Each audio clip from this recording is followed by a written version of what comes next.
Welcome to Study Unscripted. So, we are going to start a new chapter, Chapter 3 Motion in Plane. So, let's start. So, first of all, Motion in Plane heading से क्या समझ में आ रहा है? Motion in Plane ये बता रहा है कि जो मोशन है वो दो डायमेंशन में, एक प्लेन में है. प्रोजेक्टाइल मोशन हो सकता है, वो सर्कुलर मोशन हो सकता है. So, for the analysis of such motion, our reference will be made of an origin and two coordinates x and y. यहाँ पे हम coordinate के साथ x and y के साथ चलेंगे. So, let's check the topics. So, first one will be introduction, then the scalar vector, then the multiplication of vector by real number, then addition, subtraction of vector, resolution of vector, vector addition, analytical methods, motion in plane, plane with constant acceleration, projectile, uniform circular motion, and we'll do summary and points to ponder. So, they are the 10 topics given and we'll do in one short lecture only. So, let's start with the introduction one. So, we found that the direction aspect of these quantities can be taken care by positive and negative sign in only. किसमें? In 1D motion. Okay, जो kinematics 1 था, जो हमने अभी lecture complete कर लिया है. तो उसमें हमें ये पढ़ने को मिला कि इसमें सिर्फ पॉजिटिव एंड निगेटिव डायरेक्शन हम लोग देख सकते हैं. बट जब 2D का बात आता है, डायमेंशन का बात आता है, एक प्लेन की बात आता है या 3 डायमेंशन की बात आती है, तो हम लोग वेक्टर का यूज करते हैं to describe the above mentioned physical quantities. so it is only introducing the chapter. Okay, so let's see the next point. We shall discuss motion with constant acceleration and treat in detail the projectile motion. Circular motion is familiar class of motion with a special significance in daily life situations. Okay, अब circular motion कैसे है daily life situation का, बहुत जगह हम लोग देखते हैं. For example when we are turning on road, circular road, तो वहाँ पे भी ये देखने को मिलता है. तो the next topic 3.2 the scalar and vector. Okay, what सबसे पहली जरूरी बात यह है, what is the difference between scalar and vector. कौन सा क्राइटेरिया है जो अलग है दोनों में? तो वो क्राइटेरिया है डायरेक्शन. जो डायरेक्शन है ना, वो सिर्फ वेक्टर के पास होता है, स्केलर के पास नहीं. ठीक है, so the direction is associated with the vector but not with the scalar. Okay, a scalar quantity is a quantity with magnitude only. Okay, इसमें कोई डायरेक्शन का रोल है ही नहीं. जैसे कि डिस्टेंस, इसमें सिर्फ मैग्नीट्यूड होता है, स्पीड सिर्फ मैग्नीट्यूड होता है. तो it is specified completely by a single number along with the proper unit. ठीक है, अब यहाँ पे डिस्टेंस का एग्जांपल दे रखा है, टेम्परेचर का बता रखा है इसमें, क्योंकि टेम्परेचर में कोई डायरेक्शन थोड़ी होता है. So, the rules for combining the scalar are the rules of ordinary algebra. A scalar can be added, subtract, multiplied and divided also. ठीक है. So, अब हम वेक्टर के बारे में देखते हैं. अब जो वो था ना, एडेड, सब्सट्रैक्टेड, तो वो सब ये करके दिखा रखा, तो that is not that important. आप सिंपली ऐड करो, सब्सट्रैक्ट करो, सब आपको अलाउड है. ठीक है. Now, vector quantity. Vector quantity are those quantity which will have the magnitude also and the direction also. So let's check it out. Magnitude and direction, and also it obeys the triangle law of addition, parallelogram law of addition. मतलब हम कह सकते हैं vector वो होते हैं जिनके पास magnitude है, जिनके पास डायरेक्शन है, और जो ओबे करते हैं लॉज ऑफ वेक्टर. ठीक है, तो उसके एग्जांपल कौन से हैं? डिस्प्लेसमेंट है, वेलोसिटी है, एक्सेलरेशन है, फोर्स है, और बहुत सारे आगे मिलते जाएंगे, तो हम लोग देखते चलेंगे उसको. ठीक है. So the magnitude of vector is often called its absolute value indicated by, देखो मैग्नीट्यूड हम लोग ऐसे इंडिकेट करते हैं. ठीक है, अब ये वेलोसिटी का मैग्नीट्यूड सिर्फ बताएगा, इसमें डायरेक्शन नेगेटिव पॉजिटिव सब खत्म हो जाता है, ओनली हम पॉजिटिव साइड को देखते हैं, डायरेक्शन खत्म कर देते हैं. देखो ऐसे दिखा दिया ना. अब सपोज करो कि -5 है, अगर हम इसका मैग्नीट्यूड ले ले तो ये 5 होगा, हमें मतलब ही नहीं है इस वाले माइनस से. Thus a vector is represented by bold face A, मतलब ये बोल्ड तरीके से रिप्रेजेंट किया जाता है, बट हर जगह ऐसे बोल्ड करके लिखना पॉसिबल नहीं है, तो हम उस पर ऐसे एरो या एक डैश बनाकर दिखा देते हैं. ठीक है, जैसे कि ये वेक्टर क्वांटिटी को रिप्रेजेंट कर देगा, या ये भी वेक्टर क्वांटिटी को रिप्रेजेंट कर देगा. Okay, so with respective magnitudes donated by light face, ये स्केलर के लिए ऐसे हो जाता है ना. तो our next point is position and displacement vector. Okay, to describe the position of an object moving in a plane, we need to choose a convenient point. ये सबको पता है. अब यहाँ पे देख लो ना, यहाँ पे डायरेक्ट मैं बता दे रहा हूँ, जैसे ये पॉइंट और ये पॉइंट के बीच का जो डिस्टेंस है वही है। तो ये देखो, वेट, जैसे कि इसका डिस्टेंस की जब बात आएगी ना, तो देखो ये कैसे ऐसे कर्वी सा है, ठीक है। ऐसे देखो, ऐसे एक कर्व लेके जा रहा था ना, तो ये डिस्टेंस ही पूरा डिस्टेंस कवर्ड को है। बट वहीं जब हम डिस्प्लेसमेंट का बात करेंगे तो will see the shortest length path. Okay, so the displacement कौन सा हो जाएगा, ये स्ट्रेट लाइन हो जाएगा डिस्प्लेसमेंट, ठीक है। तो बस यही चीज को बता रहा है यहाँ पे, और यहाँ पे वैसे कुछ इंपॉर्टेंट है नहीं जिससे स्टेटमेंट टाइप ऑफ क्वेश्चंस बन सकते हैं। तो जो भी बनने लायक है उसको मैंने हाईलाइट या अंडरलाइन कर दिया है। तो let's see the next point. It is important to note, जो इम्पोर्टेंट खुद ही बोल रहा है कि नोट करना है, तो उसको तो हमें नोट करना ही होगा ना, और वो एग्जाम पॉइंट ऑफ व्यू से भी बहुत इंपॉर्टेंट हो जाते हैं, ठीक है। Displacement vector is a straight line joining the initial and final position and does not depend on the actual path undertaken by the object. अभी हमने देखा, so the magnitude of displacement is either less or equal to the path length of an object between the 2 points. तो magnitude of displacement तो less है, ये तो हमने देख लिया यहाँ पे कि ये less ही होगा। बट इक्वल किस कंडीशन में होगा, इक्वल उस कंडीशन में होगा जब कोई स्ट्रेट लाइन पाथ होगा, तो डिस्टेंस और डिस्प्लेसमेंट दोनों इक्वल हो जाएगा। So our next point is equality of vectors. Okay, तो two vectors a and b are said to be equal. अब कब इसको हम equal बोल सकते हैं, तो अब उसको देखते हैं। हम तभी इसको सिर्फ equal बोल सकते हैं जब उनका magnitude and the direction दोनों same होंगे, then we can say both are equal vectors. Okay, अब यहाँ पे इसने छिपाकर 2 points लिखा है, तो इसको हम देख लेते हैं because they are important. Addition and subtraction of a scalar makes sense only for quantities with same unit. हम लोग यूनिट मेजरमेंट में भी डिस्कस करा था। However, you can multiply and divide scalar of different unit. Okay. In our study, vectors do not have fixed location. Displacing a vector parallel to itself leaves the vector unchanged. That is free vector और localized vector. अब हम इसको, इस वाले point को हम आने वाले पेजेस में देखेंगे। ऐसे होता है ना, फॉर एग्जांपल देखो, पैरेललोग्राम या पैरेललोग्राम का जो होता है, हम जिसको ट्राइंगल लॉ बना देते हैं। तो सपोज करो कि ये वेक्टर है O2A, तो हम इस वाले लाइन को हम लोग डिस्प्लेस भी तो कर देते हैं ना वेक्टर वाले में, और ये इसका वैल्यू चेंज नहीं होता, इसको हम डिस्प्लेस कर सकते हैं ऐसे। अब यहाँ पे AO यहाँ पे भी जा सकता है। सो बस यही चीज को ये बता रहा था। Okay, so let's move to the next page.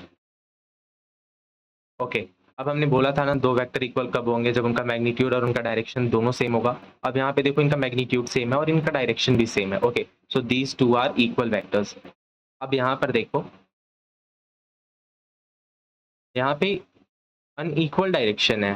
देखो मैग्नीट्यूड तो इक्वल है इनका, ठीक है, बट ये जो डायरेक्शन है ना, देख रहे हो कैसा अनइवन सा है, तो ये अनइक्वल है। So we can say this is not the equal vector, this is unequal vector, ठीक है, because they might have the same length, might have the same magnitude, but their direction is different. Okay, so our next topic is multiplication of vector by real numbers. Okay, so first point, multiplying a vector a with a positive number lambda, we are representing lambda as a positive number, gives a vector whose magnitude is changed by the factor lambda but the direction is same as that of a. अब suppose करो कोई vector था, ठीक है, हमने उसको 5 से multiply कर दिया, जो एक रियल नंबर था, ठीक है। तो हमारा जो डायरेक्शन होगा ना, सपोज करो कि v वेक्टर था और हमने मल्टीप्लाई कर दिया 5 से, तो हमारा जो मैग्नीट्यूड आ गया 5v आ गया। But what is the direction, direction वही रहेगा जो डायरेक्शन v का था। हमारे आंसर जो आया ना 5v, उसका डायरेक्शन भी सेम रह जाएगा। देखो यहाँ पे, बट सेम डायरेक्शन कब रहेगा, उसका भी एक कंडीशन है, जब ये जो रियल नंबर है ना वो पॉजिटिव रहा होगा तभी हो सकता है। अब सपोज करो हमने -5 ले लेना था, then the direction gets opposed, वो चेंज हो जाएगा, then we can not say that they have the same direction. Okay, so इसके बारे में भी नीचे दे रखा है। Multiplying a vector vector A by a negative number, suppose करो कि -5 है, -5 या minus lambda, another vector direction is opposite to the direction of A, तो यहाँ पे जो डायरेक्शन है ना अपोजिट हो जाएगा, और उसका जो मैग्नीट्यूड है वो तो लेमडा टाइम्स ही रहेगा जो हमारा रियल नंबर है। ओके, अब इसने एग्जाम्पल में यहाँ पे करके दिखा रखा -1 और -1.5 के साथ, ठीक है। तो यहाँ पे हमने पॉजिटिव वाले को देखा है, लैम्डा पॉजिटिव को। अब हमने यहाँ पे एग्जांपल ले लिया 2, तो डायरेक्शन तो सेम ही रह जाएगा ना, बट जब हम निगेटिव ले लेते हैं तो डायरेक्शन अपोजिट हो जाएगा। ओके, अब देखो, अब जैसे कि ये वेक्टर था और ये वेक्टर था, दोनों का निगेटिव निगेटिव मल्टीप्लाई किया, हमारा तो डायरेक्शन चेंज हो गया। ओके, सो अब यहाँ पे भी कुछ ऐसा नहीं है जिसको हमें देखना पड़ेगा। हाँ, अब देखो, अब ये तो बहुत जनरल सी बात है, जो डायमेंशन ऑफ रियल नंबर और मल्टीप्लाइड बाई वेक्टर है वो प्रोडक्ट डायमेंशन और लेमडा के बराबर हो जाएगा। अब सपोज करो कि तुम लेंथ और टाइम को मल्टीप्लाई करोगे तो नहीं, हाँ मतलब वो तो ऐसे ही हो जाएगा ना, एल टी हो जाएगा, या आप लेंथ और टाइम को डिवाइड करते हो 1/t तो ये वेलोसिटी की तरह हो जाता है L/t। तो मल्टीप्लिकेशन एंड डिवीजन में ये चीजें हम कर सकते हैं, बट एडिशन एंड सब्सट्रैक्शन में हम नहीं कर सकते। We can do addition of subtraction which have the same unit, ठीक है, सेम यूनिट में हमने ये ऊपर वाले पॉइंट में देखा है, और इसको मैंने यूनिट मेजरमेंट वाले लेक्चर में भी एक्सप्लेन कर रखा है। यहाँ पे देखो, ये दे रखा है ना। Okay, so let's move to the next topic। अब हमारा टॉपिक है addition and subtraction of vector by the graphical method. Okay, अब इसको हम देख लेते हैं। ओबेज द ट्राइंगल लॉ और equivalently the parallel law of addition. कौन से वेक्टर्स लॉ ओबे करते हैं? अब सपोज करो यहाँ पे हमें सम फाइंड करना है vector A and vector B का, ठीक है, तो ये रहा वेक्टर ए, ये रहा वेक्टर बी। अब जब हम इनका सम करेंगे तो हमारा रिजल्टेंट ए प्लस बी। तो इसका भी करने का एक तरीका है, ठीक है, यहाँ पे मैंने एक कर रखा है। We are adding vector A to the vector B. Okay, तो A is added to B vector. Okay, तो जो एल ऑफ बी होगा वो हेड ऑफ ए के पास होगा। अब सपोज करो ए को हमको ऐड करना था बी के साथ, ठीक है, तो जो हेड होगा ना ए का वो टेल ऑफ बी के साथ अटैच होगा, और जो रिजल्टेंट निकलेगा उसका हेड और सेकेंड वेक्टर का हेड एक साथ जाके दोनों टच करेगा। अब ये एग्जाम में आ सकता है इस टाइप का क्वेश्चन। सपोज करो कि क्वेश्चन में ये दे दिया और इसका पोजीशन डिफरेंट डिफरेंट करके चूज द करेक्ट आंसर करने को बोल दिया। तो ऑलवेज कीप इन माइंड कि जो एल ऑफ फर्स्ट वेक्टर है added to the head of second vector and this connecting line is resultant, ठीक है। अब रिजल्टेंट लाइन जो होगा ना वेक्टर का वो देखो क्या है, head of second vector and tail of first vector, तो हो गया रिजल्टेंट। और वहीं जो फर्स्ट वेक्टर और सेकेंड वेक्टर को ऐड कर रहे हो तो the head of first vector is attach to the tail of second vector, ठीक है। अब सेम चीज यहाँ पे नीचे दे रखा है, तो हम मूव ऑन करते हैं नेक्स्ट पेज पे। This was the graphical way of adding vectors. Okay, अब देखो, the graphical method is called head to tail method. अभी हमने जो करा उसको हेड टू टेल मेथड कहते हैं, और ये ट्राइंगल मेथड और वेक्टर एडिशन भी कह सकते हैं। अब देखो, वेक्टर के कुछ लॉज होते हैं जो वेक्टर फॉलो करते हैं, तो उसमें से एक है commutative. Vector addition is commutative, commutative law भी बोल देते हैं इसको कई बार। तो ए प्लस बी वैक्टर वो इक्वल होगा बी प्लस ए वैक्टर को। अब सपोज करो कि आपने ए और बी को ऐड करा, सपोज करो कि कोई भी नंबर ले लो ना, 2 + 5 को ऐड करा या 5 + 2 को ऐड करा, तो हमारा रिजल्ट तो सेम ही आएगा ना, वही चीज ये बोल रहा है, तो commutative vector. The addition of vector also obeys the associative law. अब एसोसिएटिव लॉ कौन सा है, A plus B vector plus C vector is equal to A plus under bracket B plus C vector. आपको ये सब याद रखना है स्टेटमेंट टाइप ऑफ क्वेश्चन के लिए। कम्यूटेटिव लॉ फॉलो करता है, एसोसिएटिव लॉ फॉलो करता है, ट्रायंगल लॉ, वेक्टर एडिशन, ठीक है। So the next point, result of adding the two equal and opposite vectors, ठीक है। अब सपोज करो कि हमने दो इक्वल और अपोजिट वेक्टर को ऐड कर दिया, फॉर एग्जांपल हमने 5 के साथ -5 को ऐड कर दिया, of course the answer will be 0, ठीक है। तो resultant vector has 0 magnitude, 0 is called null vector और 0, ठीक है। a minus A is equal to 0 and magnitude of 0 is equal to 0, ये मैग्नीट्यूड बता रहा है. Since the magnitude of null vector is 0, its direction can not be specified. Okay, null vector का direction specify नहीं हो पाता है, keep in mind this. अब एक और चीज सीखो, अगर हम कोई वेक्टर है ए, उसके साथ हम नल वेक्टर को ऐड करें तो हमारा आंसर वेक्टर आएगा. अगर हम रियल नंबर के साथ मल्टीप्लाई करें नल वेक्टर को तो हमारा आंसर 0 आएगा. और हम अगर नल वेक्टर को और ए वेक्टर को मल्टीप्लाई करें तो हमारा आंसर 0 आएगा. Means anything multiply to a null vector is 0 and anything added to a null vector, suppose any vector is added to the null vector, the answer will be the vector only. So keep in mind. So what is the physical meaning of zero vector?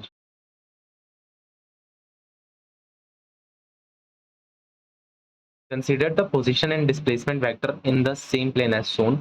Now suppose that an object which is at t at time t moves p dash and then comes back to t, then what is the displacement?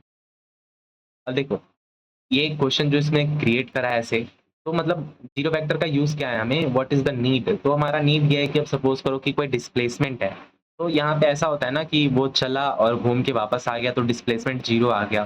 तो ऐसे cases में zero vector का use होता है. ठीक है, initial and final position coincide कर गया और डिस्प्लेसमेंट आपका नल हो गया. Okay, now the subtraction as just like addition, subtraction भी सेम ही है. ए प्लस बी वेक्टर को ऐड करो तो देखो इसका डायरेक्शन अलग है वी वेक्टर का, तो आप ऐसे भी ऐड कर सकते हो, आप समझ रहे हो. It's easy, quite easy, just like normally subtract करना है. ओके, अब यहाँ पे इसने पैरेललोग्राम मेथड और ट्राइंगल मेथड को दिखाया है. Suppose we have to add two vectors, A B हमने दे रखा है. ठीक है, और हमें इसका रिजल्टेंट निकालना है. तो रिजल्टेंट हमारा कुछ ऐसे आएगा, आर, यहाँ पे आर है. ठीक है, तो अगर हम इसके हेड को इसके हेड से मैच करें और ये करें तो हमें एक पैरेललोग्राम फॉर्मेशन दिखता है. तो this is a parallelogram method. But हमने एक पॉइंट में देखा था कि this vector parallel vector can shift parallelly without change in magnitude. Vectors can shift parallelly. तो यहाँ का जो वेक्टर था ना बी वेक्टर, इसको हमने शिफ्ट कर दिया इस साइड. आप ये देख रहे हो काफी हद तक एक ट्राइंगल जैसा दिख रहा है. Okay, so this is a triangle method. A parallelogram method is vector addition is equivalent to the triangle method. This can be an important statement, so keep in mind. Parallelogram method of vectors addition is equivalent to the triangle method. Okay. Now let's check example 3.1. अब इस example में एक problem है कि इसका जो ये value है ना एन का, काफ़ी अजीब सा है. बट इस टाइप का वैल्यूज जनरली नहीं पूछे जाएंगे, और अगर पूछे जाते हैं तो क्वेश्चन में उसके वैल्यूज दिए होंगे. बिकॉज हमें तो काफ़ी एक प्रॉपर यूनिट याद करने को मिलता है, लाइक 0 डिग्री, 30 डिग्री, 45 डिग्री, 60, 90, और यहाँ पे 90 डिग्री है. So let's find the way how to solve this type of question. Okay, तो 3.1, rain is falling vertically with the speed of 35. Okay, and wind is blowing after some time with the speed of 12. there it is. and जो आपका wind का direction है वो आपका देखो east to waste है, and जो आपका रेन है वो वर्टिकली डाउनवर्ड्स है. देखो ये रहा विंड का डायरेक्शन. तो in which direction should a boy waiting for a bus stop to hold the umbrella. अब उस लड़के को किस डायरेक्शन में अपने अम्ब्रेला को पॉइंट आउट करना चाहिए कि वो गीला ना हो. Okay, so first of all we will add the vectors, we'll find the resultant. Okay, so 12 and 35. तो हमने देखो प्रॉपरली ऐसे हम जैसे निकालते हैं वैसे निकाला और हमारा मैग्नीट्यूड आया 37. Okay, the velocity of the rain and the wind represented by VR VW. so using the rule of vector addition we see that the resultant VR and VW is R. ठीक है, resultant of VR VW का R है, और हमने magnitude of R तो find कर लिया 37. Now अब हमें डायरेक्शन फाइंड आउट करना है that the resultant makes with the vertical angle. Okay, तो अब ये देखो हम tan थीटा कैसे लिखते हैं. हम tan थीटा लिखते हैं y by x. ठीक है, जो भी है ना वेलोसिटी और ये। तो अब ये देखो कि ये y वाले में कौन सा है, y वाले में तो ये आपका 12 है ना। ओके, क्योंकि हमें तो निकालना था वर्टिकल से, हमें एंगल कहाँ से लेना था, हमें वर्टिकल से लेना था। तो हमारा जो ये वी आर है वो तो कॉस थीटा वाला हो जाएगा ना, तो ये आपका एक्स एक्सिस हो जाएगा, और ये जो आपका वी डब्ल्यू है ये वाई एक्सिस में चला आएगा, because we are considering the theta from vertical. ठीक है, तो tan theta V Y by V X, तो आपका ये क्या आ गया 12 डिवाइडेड बाई 35। तो हमारा 10 का वैल्यू आ जा रहा है 0.343 एज सॉल्व हेयर, और 343 पॉइंट में जो है इसका वैल्यू होता है 19 डिग्री इन 10। ओके, तो लड़के को वर्टिकली टुवर्ड्स खड़ा रहना होगा ईस्ट, और वो भी 90 डिग्री 19 डिग्री 19 एंगल से। ठीक है, just like this vertically. Therefore, boy hold his umbrella in the vertical plane at the angle about 19 degree with the vertical towards the east.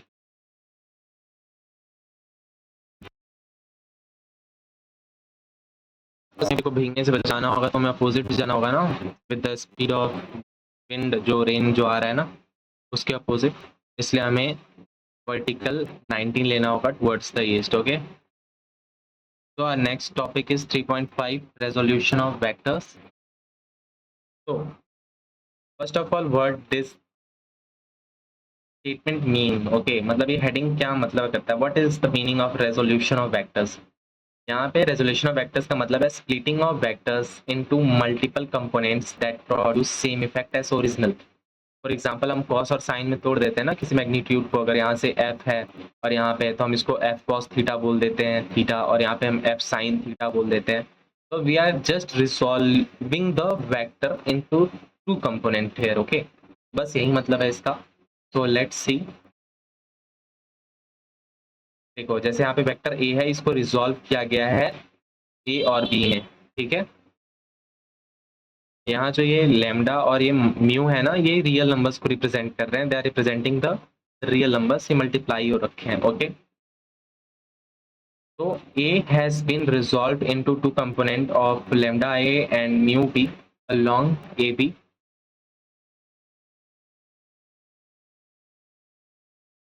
So let's see our next point.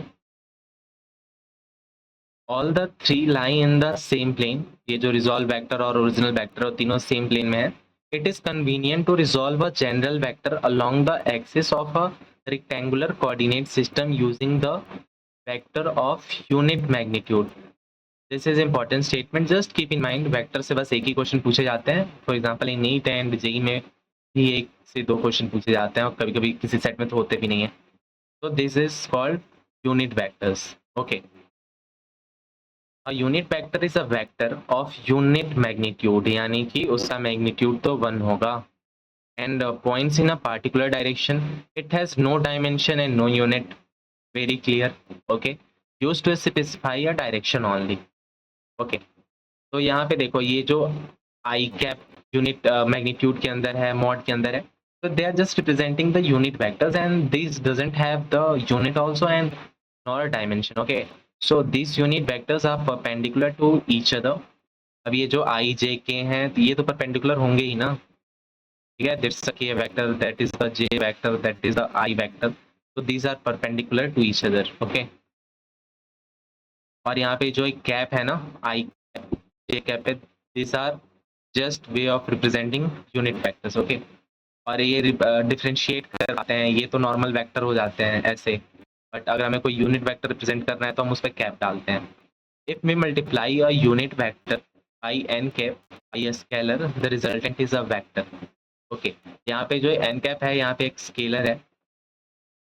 In general a vector A can be written as, इस तरीके से इसको लिखा जा सकता है, just multiply करें। यहाँ पे एन कैप एक यूनिट वेक्टर है अलोंग ए, यहाँ पे जो एन कैप था ना एक यूनिट वेक्टर था। मतलब आप समझे कि अगर सपोज करो कोई स्केलर यूनिट था x, इसके साथ आपने मल्टीप्लाई कर दिया एक यूनिट वेक्टर को, तो हमारा जो रिजल्टेंट आएगा ना, तो हमारा रिजल्टेंट हो जाएगा लाइक दिस, और ये एक वेक्टर क्वांटिटी हो जाएगा एस होल, ठीक है। तो let's move to the next topic, sorry next point. अब यहाँ पे देखो ये कुछ डायग्राम्स की तरफ से कुछ रिप्रेजेंट करने की ट्राई कर रहे हैं, ओके। अब यहाँ पे, अब देखो यहाँ पे 3 यूनिट वेक्टर्स हैं आई जे के, तीनों ये परपेंडिकुलर ईच अदर के, हमने ये देख लिया है। Unit vectors can specify direction only, okay. अब इस वाले में देखो यहाँ पे रिजॉल्व हुआ है वेक्टर, ओके। सो यहाँ पे जो वेक्टर ए है इसको रिजॉल्व किया गया है ए एक्स और ए वाई में, और ये जो सिंपली हम लिख देते हैं ना ए एक्स और ए वाई, ये इटसेल्फ वेक्टर नहीं है, रिप्रेजेंट नहीं कर रहा है वेक्टर को। लेकिन अगर हम वहाँ पे आई कैप उसके बगल में लिखते हैं, उसके बगल में हम जे कैप लिखते हैं, अगर हम उसको मल्टीप्लाई कर रहे हैं तो वेक्टर क्वांटिटी बन जाता है, जहाँ हमने अभी यहाँ पे देखा वो चीज सेम को, ठीक है। अब यहाँ पे देखो, अब फॉर एग्जाम्पल ये देखो, ये डायरेक्ट पूरा वेक्टर बन चुका है ना, ये वेक्टर पे है। बट यहाँ पे ए और एक्स अगर नॉर्मली रहता तो उसको हम वेक्टर नहीं बोल सकते थे। यहाँ पे लिख रखा, note A X is itself not a vector, A X I cap is a vector and A Y J cap ये भी एक वेक्टर है। ए एक्स को हम लोग ए कॉस थीटा बोल देते हैं, ए साइन थीटा बोल देते हैं, लाइक दिस। अगर हम इसको हॉरिजॉन्टल से ले रहे होते हैं एंड दिस इज ए, तो हम इसको ए कॉस थीटा बोल देते हैं, इसको हम ए साइन थीटा बोल देते हैं। Component of a vector can be positive also, negative also, and zero also, okay. One component of vectors depending on the value of the theta. So now we have two ways to specify a vector in a plane. First way क्या है, its magnitude a and direction theta it makes with the x-axis for, और component ax and ay को resolve करके, इन दो तरीके से resolve करके हम फाइंड आउट कर सकते हैं किसी वेक्टर के बारे में। सो अब देखो, हमने जो अम्ब्रेला वाला क्वेश्चन सॉल्व किया था वहाँ पे ये वाला फॉर्मूला यूज हो रहा था रिजल्टेंट फाउंड करने के लिए, जो इसको हम लोग वेक्टर भी सॉल्व कर रहे थे। यहाँ पे tan थीटा कैसे निकालते हैं ये भी दिखा रहा है, y x, तो y बाई एक्स हमारा tan थीटा हम लोग रिप्रेजेंट करते हैं। हो गया, इस पेज में और कुछ नहीं है।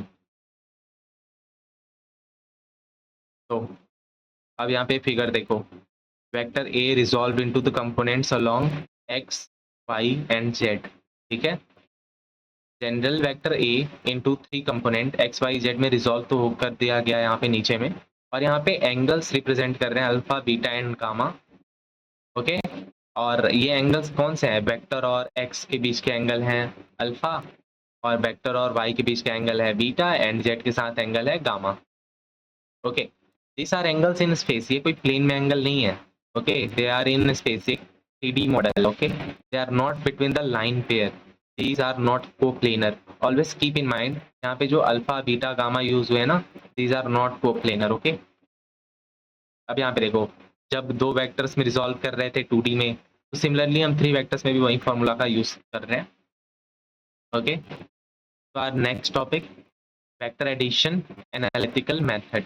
Graphical method of adding vector help us in visualizing the vector, okay, and the resultant vector. If sometime tedious and has limited accuracy, it is much easier to add vectors by combining.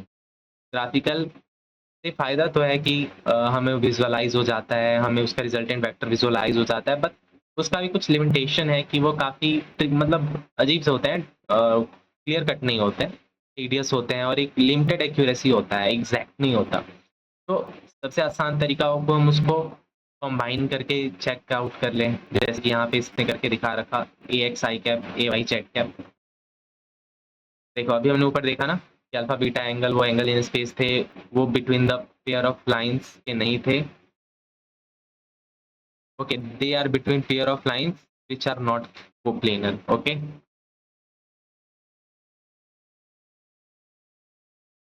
They are wait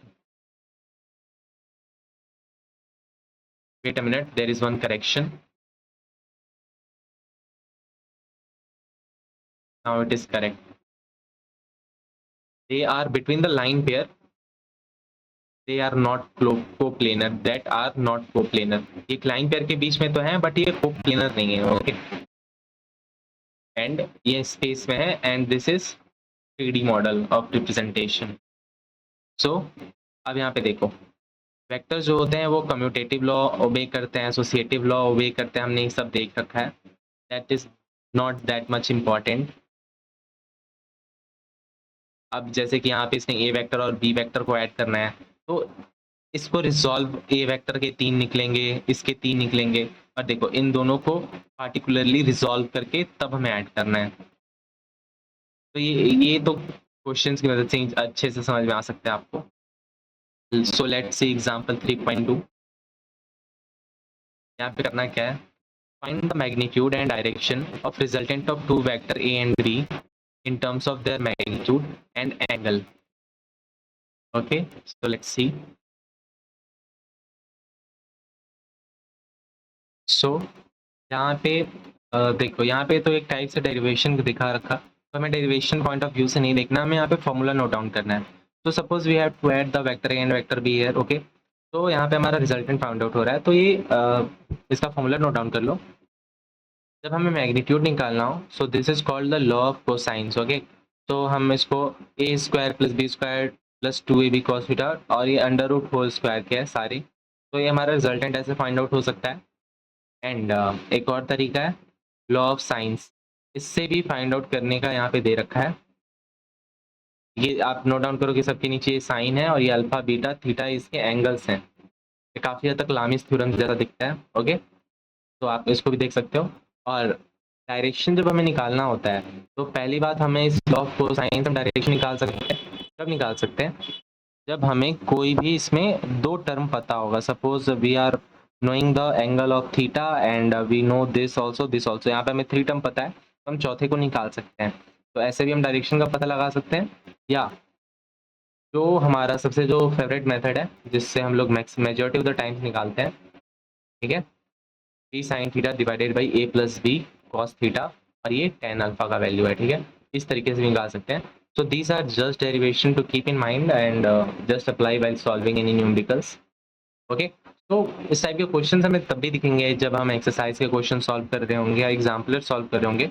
in the upcoming lectures again the series will start after the completion of this NCERT, जिसमें हम लोग exercise भी कर रहे होंगे and exemplar भी कर रहे होंगे, and this things are very important. जैसा कि अभी चल रहा है कॉम्पिटिटिव एग्जाम्स के जो सारे ही एनसीईआरटी पब्लिकेशन की अगर कोई भी बुक है, उसके कोई भी क्वेश्चन है, if we are just living and going in the examination all, then it can create a problem. Suppose you are solving a lots of book और वो उतने इम्पोर्टेंट नहीं है जितने आज के टाइम पे एक एनसीईआरटी की बुक है, इसके एक्सरसाइज के क्वेश्चंस है। ठीक है, नाउ एग्जांपल 3.3, यहाँ पे क्या है, a motor boat is racing towards north. Okay, north की तरफ जा रहा 25 kilometre per hour, and the water current is in the region 10 kilometre per hour in the direction of 60 degree east of south. Okay, 60 degree east of south में है, इसका speed कितना है 10। Okay, 10 के साथ जा रहा है। तो find the resultant velocity of the boat. तो कहीं पे इसका रिजल्टेंट देखो तो रिजल्टेंट कहीं इधर आना चाहिए। ओके, अब देखो यहाँ पे नीचे दे रखा, सो लेट्स जस्ट सी। हमें यहाँ पे इसको रीडिंग देने की कोई ज़रूरत नहीं है, we will see here only. अब देखो यहाँ पे 60 डिग्री ईस्ट ऑफ साउथ था ना। ओके, अब देखो ईस्ट ऑफ साउथ अगर है ना, यहाँ पे देखो ईस्ट ऑफ साउथ, तो तुम कैसे पता करोगे, काफ़ी कंफ्यूजिंग नहीं लग रहा? तो just keep in mind, south पे आ जाओ तुम पहले, और साउथ से ईस्ट की तरफ जाओ, जो भी रिस्पेक्टिव एंगल है उतना। तो 60 डिग्री ईस्ट ऑफ साउथ, तो साउथ पे पहले मैं बैठ गया यहाँ पे। अब यहाँ से मैं 60 डिग्री जाऊँगा east. Okay, so keep in mind this. अब यहाँ पे हम वही अपना फॉर्मूला वाला लगाएंगे, फेवरेट वाला लॉ ऑफ कोसाइंस, जो हमारा ये रहा। तो यहाँ पे देखो अप्लाई हो रखा, ये आपका बोट का स्पीड है, this is the speed of current and 2ab cos theta. अब देखो ये 60 डिग्री था और यहाँ पे 120 डिग्री कैसे यूज़ हो रहा, ऐसे यूज़ हो रहा, क्योंकि ये 60 डिग्री तो इधर से था ना, हमें तो इन दोनों के बीच का एंगल निकालना है। तो अब ये देखो कितना एंगल होगा, अगर ये 60 है तो ऑफकोर्स ये 30 डिग्री रहा होगा, और ये अगर 30 डिग्री है और ये अगर 60 डिग्री है, ठीक है, और ये तो राइट ट्राइंगल था ही अपना, तो 90 डिग्री हो गया प्लस 30 डिग्री हो गया, तो ये 120 डिग्री तो ही जाना है ना बीच वाले का, ये हो गया 120 डिग्री हो गया। सो cos 120 degree you know it very well -1/2 होता है। तो हमें टोटल फाइंड आउट करने के बाद हमारा आंसर 22 आ जाएगा, ठीक है। तो अब हमें डायरेक्शन फाइंड आउट करना है, तो यहाँ पे डायरेक्शन के लिए लॉस ऑफ साइंस यूज हो रखा, ठीक है। तो ये हमारा रिजल्टेंट है, तो रिजल्टेंट के नीचे जो हमारा साइन थीटा है, ठीक है, जो हमारा नोन है, और जो ये हमारा वेलोसिटी ऑफ करंट है वाटर करंट, उसके नीचे का जो साइन फाई है ये हमारा अननोन है। तो हमें ये फाइंड आउट करना है, और इसके फाई से हम इसकी डायरेक्शन का पता लगाएंगे, ठीक है। तो जो हमारा नोन टर्म है उसको यहाँ पे लिख रखा, साइन 120 की वैल्यू, साइन 120 की वैल्यू होती है ना अपनी √3/2 होती है। तो साइन 120 की वैल्यू निकालने के लिए कैसे दिमाग में रख सकते हो, दिमाग में रखना कि 180 degree minus 120 degree is equal to 60 degree, ये साइन में है, तो साइन 120 की वैल्यू काफ़ी हद तक हो जाएगी सेम √3/2। और यहाँ पे भी वही चीज़ एक अप्लाई होता है कि इस वाले साइन टर्म में सबको हम लोग पॉजिटिव देखते हैं, ठीक है। तो इस चीज़ को ध्यान में रख के यहाँ पे हमें मूव करना है, और फिर इसको हम जब डिवाइड और सब्सट्रैक्ट जो भी है हम कर लेते हैं, मल्टीप्लाई कर लेते हैं, तो हमारा एक आंसर आता है 0.397, and this 0.397 is equivalent to 23.4 degree in terms of sine, okay. तो इस तरीके से इसको देखो, एनसीईआरटी के ये जो डाटा है ना काफ़ी डिफरेंट टाइप्स के हैं। फॉर एग्जांपल हमें यहाँ पे पता करना है साइन का वैल्यू 0.397 के लिए, तो जस्ट डोंट वरी, अगर इस टाइप के क्वेश्चंस अगर आते हैं वहाँ पे तो दे विल टेल यू, और अगर आ के अगर उन्होंने नहीं बताया तो of course they will change the data, वो कुछ ऐसा डाटा देंगे जिससे सॉल्व हो सके क्वेश्चन। तो topic 3.7, this is motion in a plane, so let's start this now. So the motion in plane is called motion in two dimension, ठीक है। पहले हम इसके बारे में थोड़ा सा देख लेते हैं कि what does motion in plane means, okay। तो motion in plane nothing but motion in 2D, जिसमें हम लोग प्रोजेक्टाइल मोशन को इंक्लूड कर सकते हैं, हम जिसमें सर्कुलर मोशन को भी कई हद तक इंक्लूड कर सकते हैं। और इसके एनालिसिस के लिए प्लेन मोशन इन प्लेन के एनालिसिस के लिए हम लोग अपना एक रेफरेंस पॉइंट भी बनाते हैं, जिसमें हम लोग ओरिजिन भी लेते हैं, and we just resolve the vectors also, और हम लोग coordinate axis X and Y में इसको तोड़ के बनाते हैं, ठीक है, और काम करते हैं अपना। अब यहाँ पे देखो नेक्स्ट टॉपिक 3.7.1, अब यहाँ पे इसने पोजीशन वेक्टर, देखो पोजीशन वेक्टर एंड डिस्प्लेसमेंट दो के बारे में बता रखा है। तो पहली बात, पोजीशन वेक्टर है क्या, ठीक है। यहाँ पे देखो ये वाला डायग्राम पोजीशन वेक्टर को रिप्रेजेंट करने के लिए दे रखा है। तो वो जो भी वेक्टर होते हैं ना पोजीशन वेक्टर के, एक्सटेंड होते हैं वो रेफरेंस पॉइंट से to the point at which the particle is located, okay. अब देखो ये रहा हमारा रेफरेंस पॉइंट, और यहाँ से ये लोकेट हो रहे हैं उस जगह तक जहाँ पे वो पार्टिकल लोकेटेड है, तो this is called the position vector. देखो ऐसे इसको इसने रिसॉल्व करके लिख दिया एक्स और वाई एक्सिस के टर्म्स में। अब what about the displacement vector, okay. तो डिस्प्लेसमेंट वेक्टर इज नथिंग, वो चीज जो पोजीशन देता है किसी पॉइंट का with reference to the point other than the origin of the coordinate system. ये रेफरेंस तो दे रहा है बट इसको कोई मतलब नहीं है कि वो ओरिजिनेट कहाँ से हुआ है। सो ये रहा, ये जो हमारा डेल्टा आर है ना, ये डेल्टा आर यहाँ पे ये इसको रिप्रेजेंट कर रहा है, ठीक है। तो what is a displacement vector, इसका एक definition soon low. The displacement vector is a vector which gives the position of a point with reference to a point other than origin of the coordinate system, ठीक है। And ये जो graphs हैं ये पहले हम पढ़ते हैं, उसके बाद इसको हम समझने की कोशिश करते हैं। देखो फर्स्ट ऑफ ऑल ये जो लेक्चर्स हैं, these are type of lectures in which suppose you are reading the NCERT without wasting your time. If you will do NCERT with yourself, अगर कोई तुम्हारे पास सपोर्ट नहीं है, पीछे से तुम्हारे जो सपोज करो कोई रीडिंग दे रहा है, तो you might lost your 4 to 5 hours in just completing one chapter. और उसमें भी कई पॉइंट्स ऐसे होंगे जहाँ तुम अटक जाओगे, छोटी सी चीज होगी जो समझ नहीं आ पाए. तो it is just like I am reading for you and तुम साथ साथ इसके अपने बुक में अंडरलाइन करते जाओ और रीड करते जाओ, जो भी इंपॉर्टेंट पॉइंट्स मिलते जा रहे हैं. ठीक है. अब यहाँ पे इसने डिस्प्लेसमेंट को ऐसे रिप्रेजेंट कर रखा है. देखो जो दो पोजीशंस वेक्टर थे ना, उनके शॉर्टेस्ट लेंथ पाथ को निकाला और बोल दिया this is displacement. Now what is velocity? First of all velocity is nothing but displacement. Okay, displacement divided by time. तो this is a vector quantity. देखो यहाँ पे डिस्प्लेसमेंट डिवाइडेड बाय टाइम कर रखा है इसने. The ratio of the displacement the corresponding time interval. The direction of the average velocity is the same as that of displacement. जो भी displacement होगा ना, उसी की तरफ होगा, जो वेलोसिटी का होगा डायरेक्शन उसी की तरफ होगा. तो now let's see about the instantaneous velocity. Instantaneous velocity हमने काफ़ी देख रखा है मोशन इन 1D में भी. यहाँ पे और कुछ नहीं होता, बस लिमिट हो जाता है डेल्टा टी 0 के लिए, मतलब बहुत स्मॉल लेवल पे चला जाता है. तो यहाँ पे एक कंडीशन दे रखा है इस ग्राफ का, जो ये ऊपर उसके बारे में दे रखा है, जिसको हम पढ़ लेते हैं. The meaning of the limiting process can easily be understood with the help of ये 4 graph. Okay, in this figure the thick line represent the path of an object. जो थिक लाइन है वो पाथ ऑफ द ऑब्जेक्ट को represent कर रही है, which is at t at time t. Okay, which is at p at time t.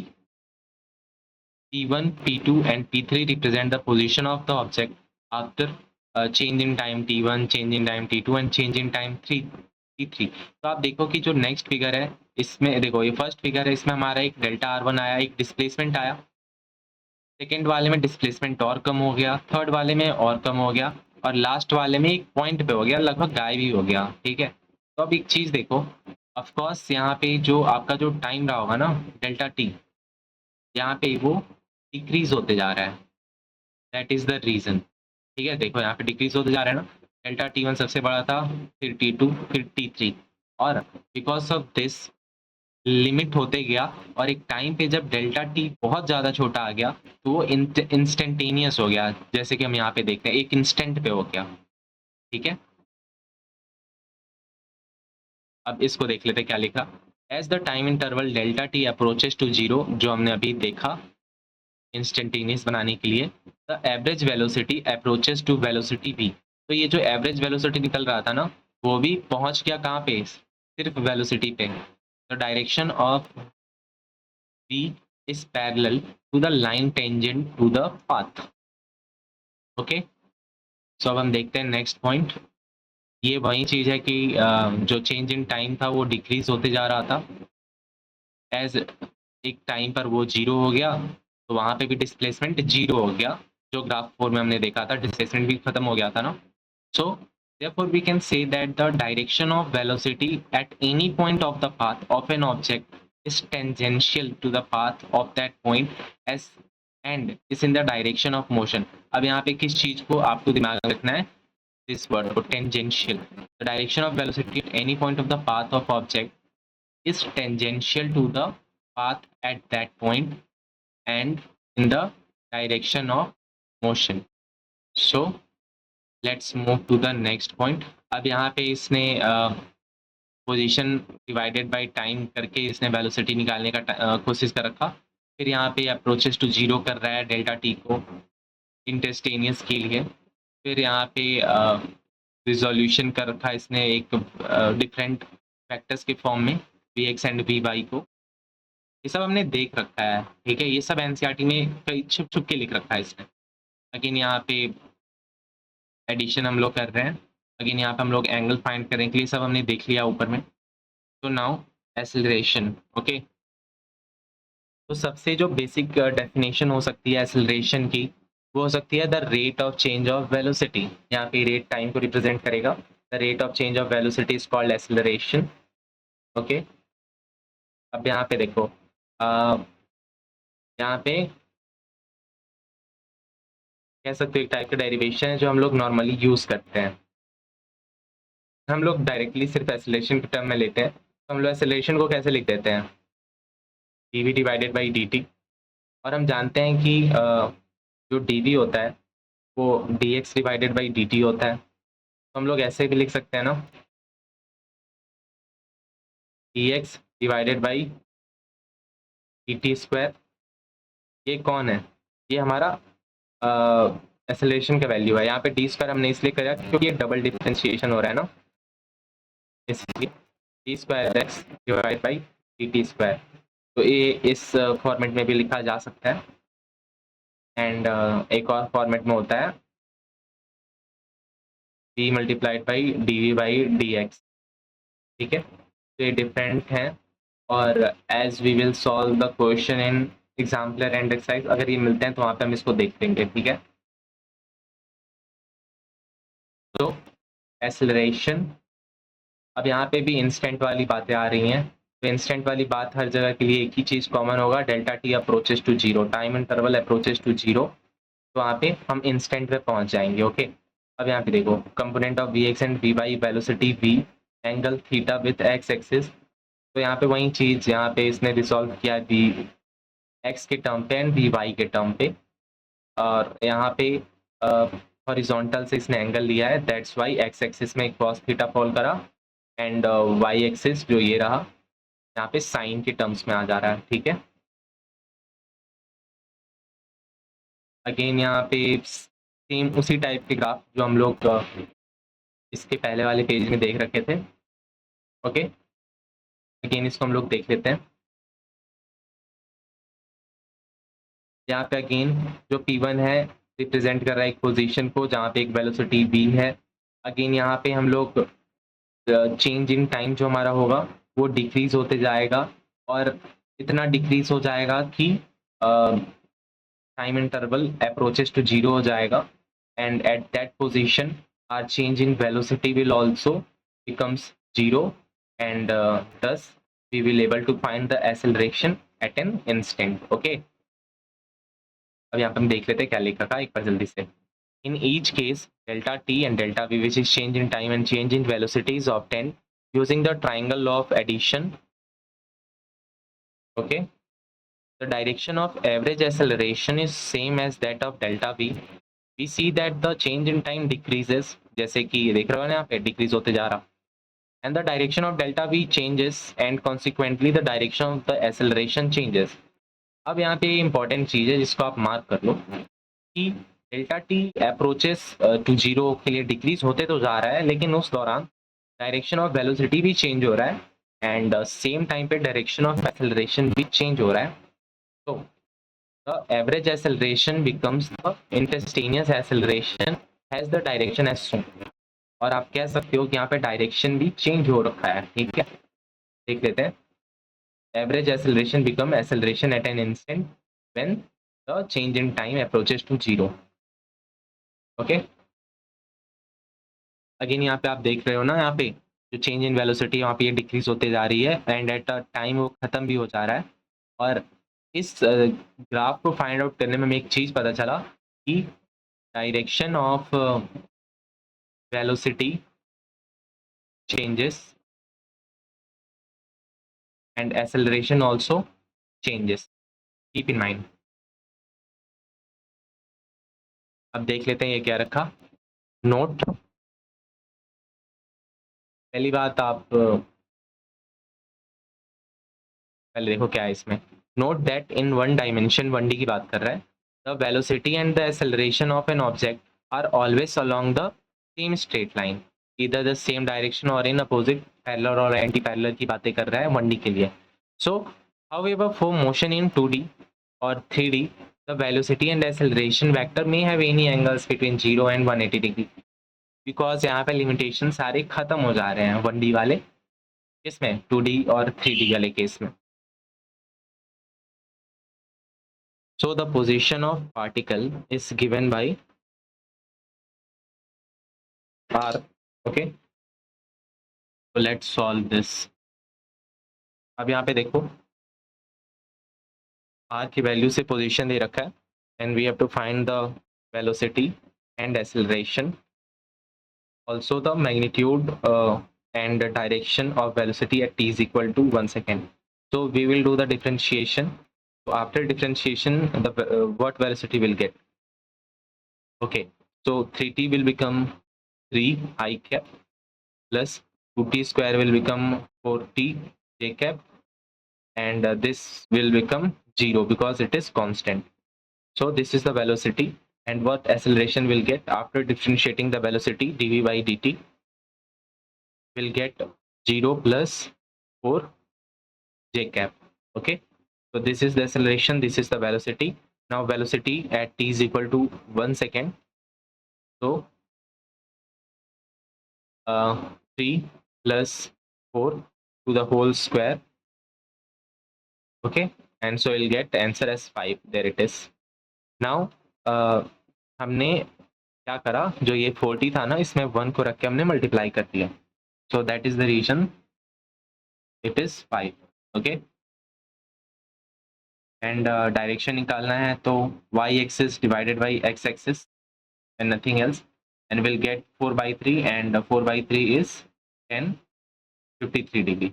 Okay, it is like this: 3 4 5, this is 37 degree, keep in mind, so this will become 53 degree. So 4/5,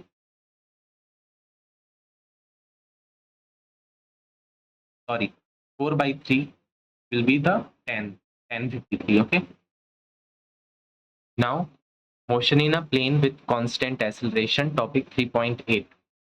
अब इसमें कुछ नहीं दे रखा है, बस है कि object x Y plane पर जा रहा है, एक्सेलरेशन एक कांस्टेंट है, तो over a certain interval of time पे हम एवरेज एक्सेलरेशन निकाल सकते हैं। तो उसके कुछ इक्वेशंस दे रखे हैं। तो acceleration is nothing but the rate of change of velocity. तो वेलोसिटी को हम कैसे निकाल सकते हैं? तो final velocity is equal to initial velocity plus at। This is one equation of motion. अब इसको हम x के टर्म में और y के टर्म पे, because this is 2D, okay, तो हम x के टर्म पे और y के टर्म दोनों पे निकालना होगा। Now let's see the next statement, what is it saying. So r naught and r be the position vector of particle with time 0 and t. Let the velocities of this instant is v naught and v. Then over this interval t, the average velocity is v naught plus v divided by 2. अब जब r naught और r position vectors हैं particle के 0 time पे और t time पे, okay, और उस इंस्टेंट पे उसका वेलोसिटी v नॉट और v है, तो एवरेज वेलोसिटी दोनों को ऐड करके डिवाइड कर देना है। Got it? Now let's go to the next page. अब यहाँ पे इक्वेशन ऑफ मोशंस दे रखे हैं, जिससे हम लोग इस वाले से हम क्या कर सकते हैं, इस वाले से हम डिस्टेंस फाइंड आउट कर सकते हैं। S is equal to U T plus half A T square हम लोग जनरली ऐसे यूज करते हैं। और दिस इज सपोज ये जो डिस्टेंस है ये चेंज ऑफ वेलोसिटी के टर्म पे भी हो सकता है। अब यहाँ पे हम r minus R naught is equal to V naught T plus half A T square लिख सकते हैं। ओके, और ये r माइनस आर नॉट को हम डेल्टा r भी लिख सकते हैं। अगर ये किसी इंस्टेंट पे हुआ तो हम सिर्फ r भी लिख सकते हैं। ओके, और यहाँ पे अगेन x एक्सिस के टर्म पे एंड हियर y एक्सिस के टर्म पे इसने सॉल्व करा। Now let's see this important statement. This is motion in a plane, 2 dimension, can be treated as two separate simultaneous one dimensional motion with a constant acceleration along two perpendicular direction. Okay, choice of perpendicular direction is convenient in many physical situations.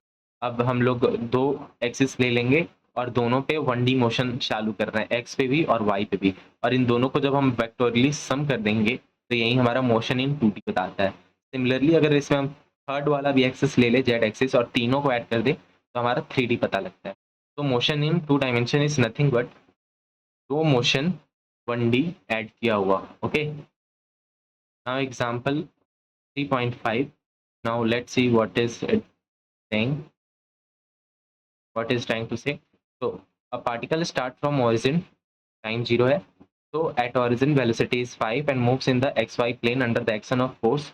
ये रहा हमारा force का acceleration, constant acceleration. So what is the y coordinate? Okay, y coordinate of the particle at an instant of x axis is 84 metre. ठीक है, y coordinate क्या है जब x axis उस instant पे 84 मीटर था. And what is the speed of the particle at this time? तो हम लोग यहाँ पे फाइंड आउट करते हैं. ठीक है, तो यहाँ पे वो वाला फॉर्मूला लग रहा है s is equal to ut plus half A T square. Okay, तो लेट्स सॉल्व दिस. हम यहाँ पे इसको सॉल्व करते हैं. तो first solve this in terms of x then in terms of y. तो इन टर्म्स ऑफ x हम कुछ ऐसे सॉल्व करेंगे. x के टर्म्स में इसकी इनिशियल वेलोसिटी 5 दे रखी है और एक्सेलरेशन 3 दे रखा है, आई कैप है ना. तो we can write like this, x is equal to ut 5t plus half at square half and acceleration 3t square. And in terms of y we can write, because initial velocity is 0 in direction of y, so we'll write like this, half, and acceleration in y axis is 2at square. So this is equal to 5t plus 1.5t square, and this is equal to just t square. Okay, so according to question, at x coordinate it is 84 meter, so this is equal to 84 meters. Okay, so now we will find the t time and then we'll multiply with then we'll square to get the y axis. हम time कैसे निकालेंगे? Okay, सो ये देखो, इसको next ऊपर मैं करके दिखाता हूँ. तो कुछ ऐसे था ना, 5t plus 0.5t square is equal to 84. So this is like A, this is B and this is C. तो ये फॉर्मूला तुम्हें तो पता होगा, मैंने लिख दिया है. अब इस फॉर्मूला पे हम इस चीज़ को अप्लाई करते देखते हैं हमारा आंसर आता है कि नहीं. ठीक है, तो लेट्स सॉल्व देयर. तो माइनस b, तो -5 plus minus under root t square, so 25 plus, because there it is minus, and 84 जब हम लोग इस साइड लेंगे तो ये माइनस हो जाएगा. तो -4 multiplied by a and c is 84. So and divided by 2a, so 2 1.5. So this is equal to 3 minus 5 plus minus under root 6 24 4 2. Okay, 6 504 plus 25. This is equal to -5 plus minus under root 529 divided by 3, and 529 is equal to 23. Okay, so -5 plus minus 23 divided by 3. तो अगर हम इसको positive में देखते हैं पहले, तो ये आ जाएगा 18 divided by 3, so this is equal to 6. Okay, तो t is equal to 6 आया है. तो हाँ, there it is, t is equal to 6. Now to get velocity, तो y के टर्म्स में अगर हमें निकालना था तो y was equal to t square, so y हो जाएगा 36 meters. Okay, so check it, this is 36 meter. Okay, now what we have to find, the next part in the question, what is the speed of the particle at this time. जब speed of the particle is at this time निकालना है ना, तो velocity at t is equal to 6. तो हमारा distance क्या है, हमारे पास एक्सेलरेशन है. ओके, तो हम इसको इंटीग्रेट करेंगे.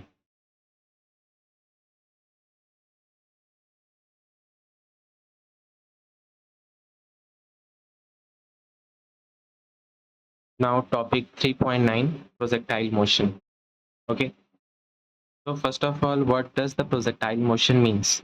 Okay, so when any object is thrown from horizontal at angle theta except 90 degree, तो पैराबोलिक मूव करता है और ट्रेजेक्ट्री बनाता है. तो ऑब्जेक्ट, वो जो ऑब्जेक्ट है उसको हम लोग प्रोजेक्टाइल बोलते हैं, और वो जो मोशन क्रिएट करता है पैराबोलिक, उसको हम लोग प्रोजेक्टाइल मोशन कहते हैं. So let's see NCERT. So projectile motion is a non-uniform motion and its velocity also changes. Non-uniform motion because इसका डायरेक्शन चेंज होता है. ओके, एंड ऑल्सो यहाँ पे दो कंपोनेंट होते हैं एसेलरेशन के, एक्स कंपोनेंट और Y component.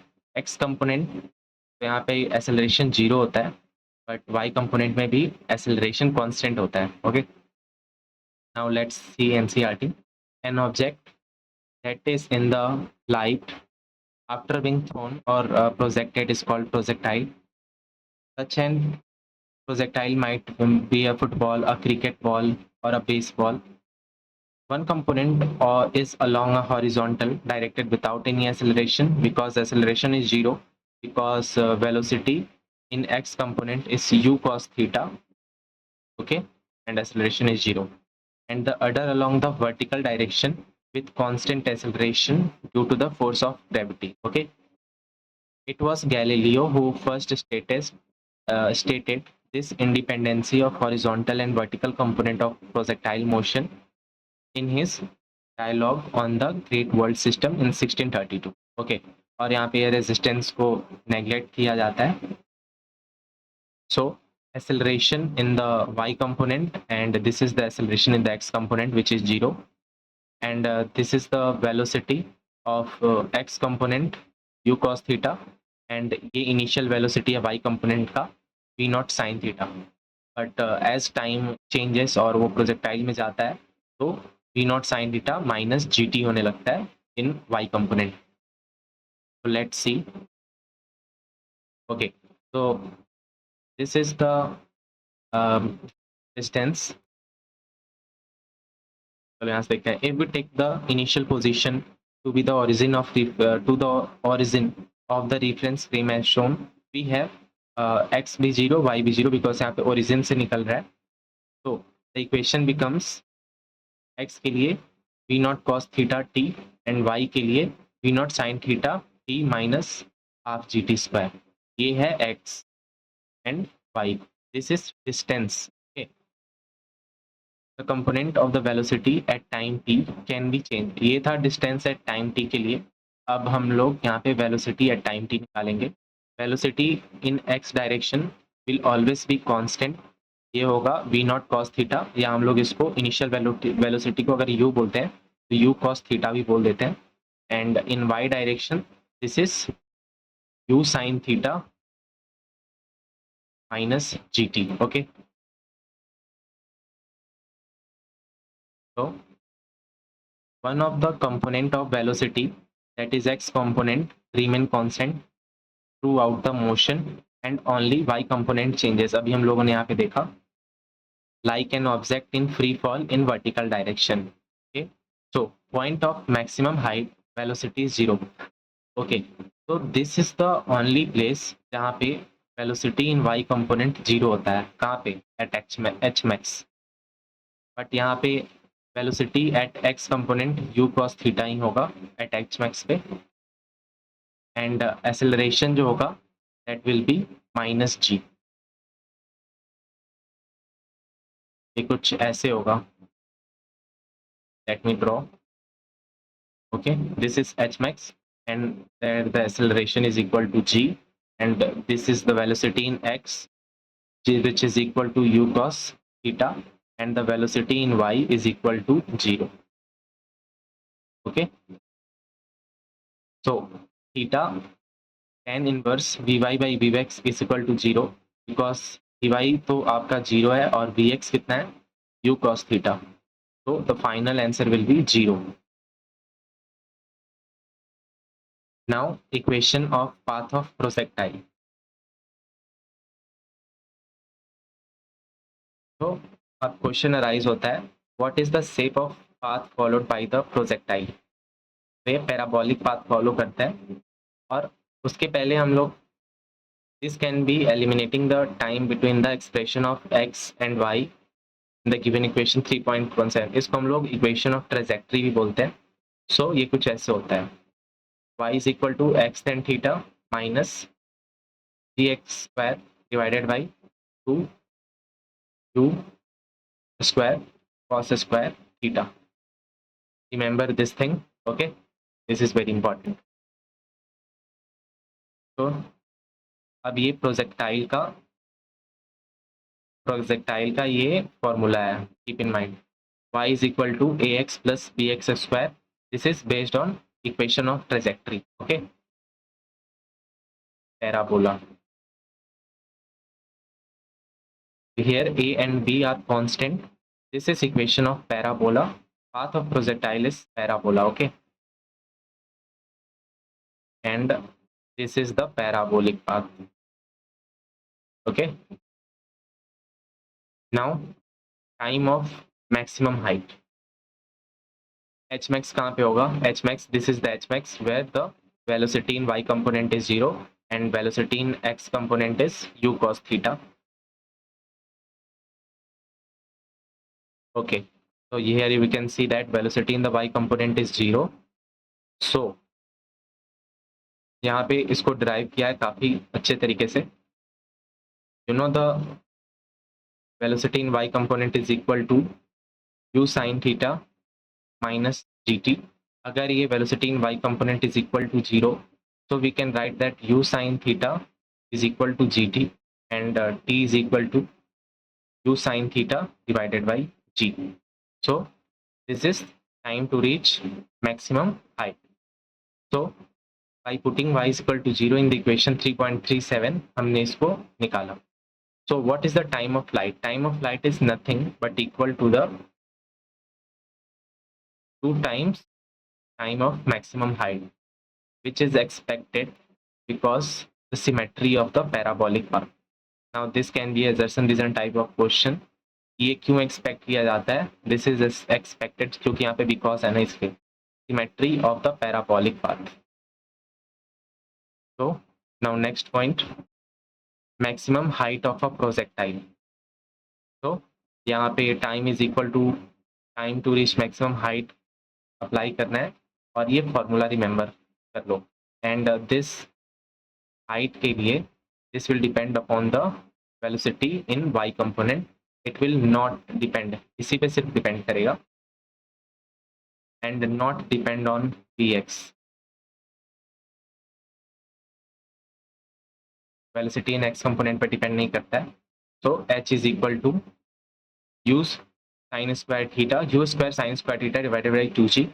Okay, now horizontal range of a projectile.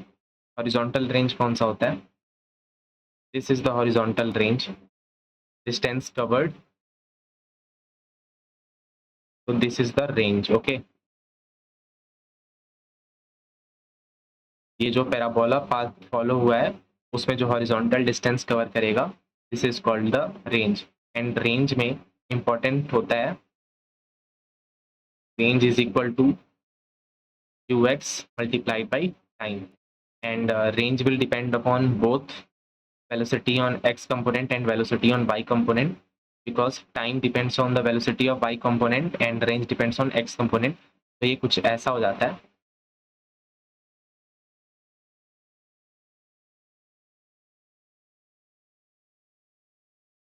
Okay, sine theta भी रहने दो, 2ux into uy divided by g.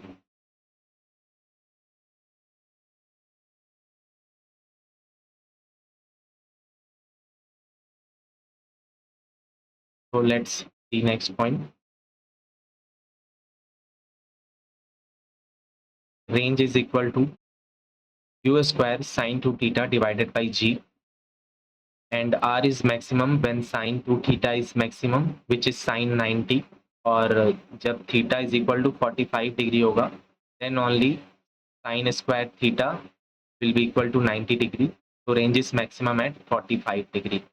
तो रेंज अगर मैक्सिमम 45 डिग्री पे होगा तो आपका रेंज कुछ ये निकल कर आएगा. Okay, u square divided by g.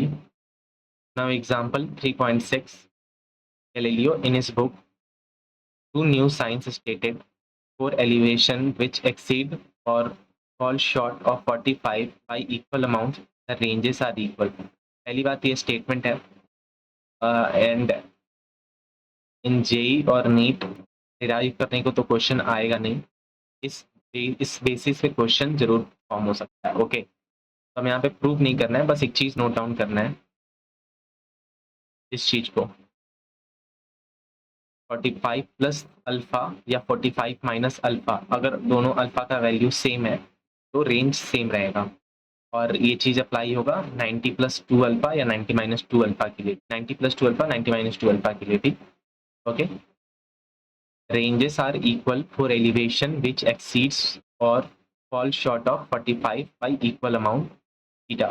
For example, 45 plus 15 degree is equal to 60 degree, and 45 plus minus 15 degree is equal to 30 degree. And if you will find range for these two, so the range 1 will be equal to range 2. ये बस इतना ही बोलना चाहता है। Now next example 3.7, let's see.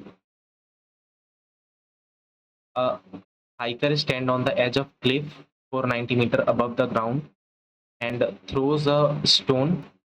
Now keep in mind he is throwing the stone horizontally by initial speed of 15, neglecting the air resistance, time taken to stone to reach the ground, and speed with which it hits the ground.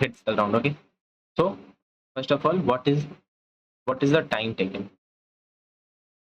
And you know very well time depend upon y-axis velocity के, okay, and not depend on x-axis. Velocity on x-axis पे depend नहीं करता है, but इसने तो horizontally throw किया था ना, तो हमें टाइम निकालते वक्त सिर्फ वर्टिकल को देखना है। अब यहाँ पे देखो उसने कैसे फाइंड करा है। तो the stone hits the ground. अब हम देखते हैं कि कितने टाइम पे हिट करेगा ग्राउंड को। तो distance is equal to 490 metre. तो टाइम का फॉर्मूला ऐसे होता है 2h/g।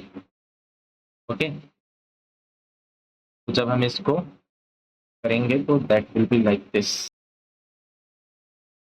ओके, नाउ अब देखो यहाँ आगे ना टाइम 10 सेकेंड जो हमने फाइंड आउट करा। Now what is the velocity to hit the ground, velocity while it hit the ground. तो ये नेक्स्ट पार्ट ऑफ क्वेश्चन है, पार्ट बी। तो अब हम देखते हैं। First of all velocity at X ये तो दे रखा था ना 15, तो इसको हम ऐसे ही रखते हैं और वेलोसिटी एट वाई निकालते हैं। ठीक है, तो वेलोसिटी एट वाई का फॉर्मूला क्या हो सकता है? इसका फॉर्मूला तो यही होगा ना, q initial velocity at y minus g t. तो इनिशियल वेलोसिटी इसमें तो जीरो है, तो velocity at y is equal to minus g का value 9.8 into time 10 second is equal to minus 98। Now total velocity, resultant velocity कह लो आप, 15 square plus 98 का होल स्क्वायर, तो इट इज 99। यहाँ पे आप फाइंड आउट कर लो इस by t C, you can calculate. Okay, so now example 3.8, a cricket ball is thrown at a speed 28 meter in the direction 30 degree above horizontal. Okay, so it is like this.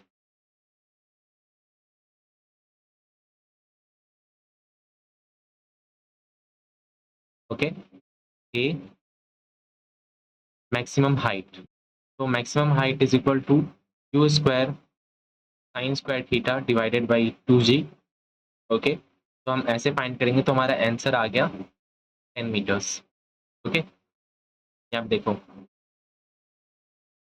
And the second part, time taken by ball to return to the same level. तो time का formula हो जाएगा 2u sin theta upon g. Here time is also dependent on y axis and height is also dependent on y axis. इन दोनों को velocity at x से कोई मतलब नहीं है। ओके, तो आप इस फॉर्मूले को अप्लाई करोगे तो आपका टाइम आ गया 2.9 second.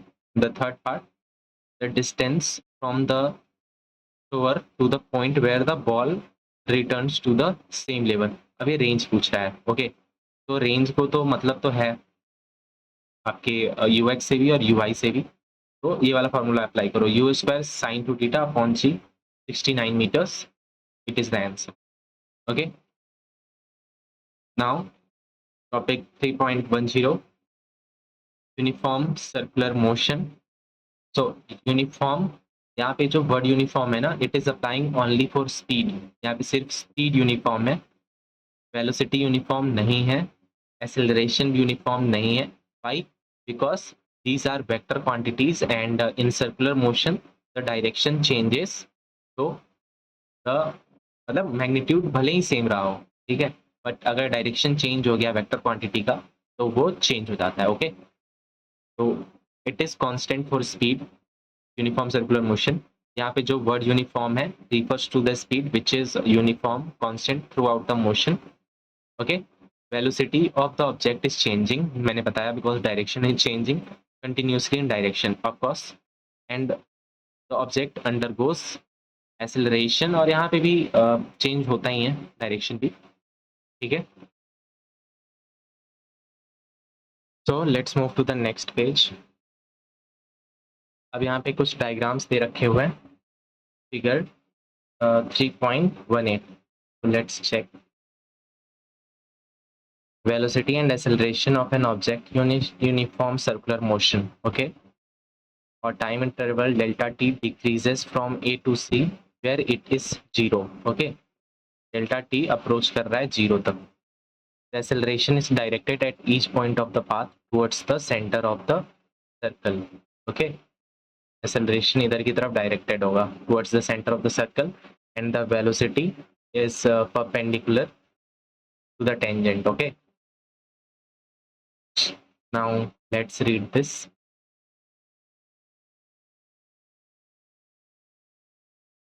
By definition, velocity at a point is along tangent at that point in the direction of motion. Okay, change in velocity is obtained using the triangle's law of vector addition. So keep in mind, जो हम change in velocity इसमें निकालेंगे वो triangle's law of vector addition से निकल रहा है, and this change in velocity is perpendicular to the change in position. Okay, यहाँ पे जो डायग्राम है, जो हम चेंज इन वेलोसिटी निकाल रहे हैं वो परपेंडिकुलर है चेंज इन पोजीशन के.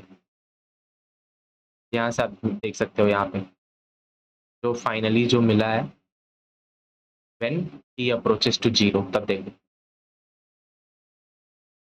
Now average acceleration is perpendicular to the change in position and change in velocity. Okay, change in velocity and hence acceleration is again directed towards the center. जब delta T approach करता है 0 को, the average acceleration becomes instantaneous acceleration and it is directed towards the center.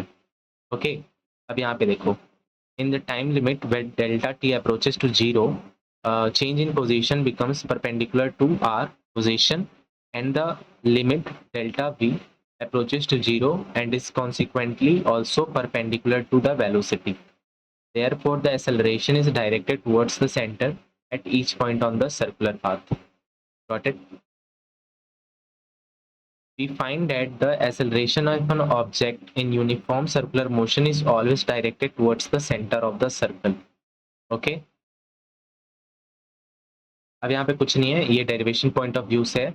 अब यहाँ पे बस एक चीज को देख लो, यहाँ पे एक फॉर्मूला है जहाँ पे अप्रोक्सीमेशन यूज किया गया है.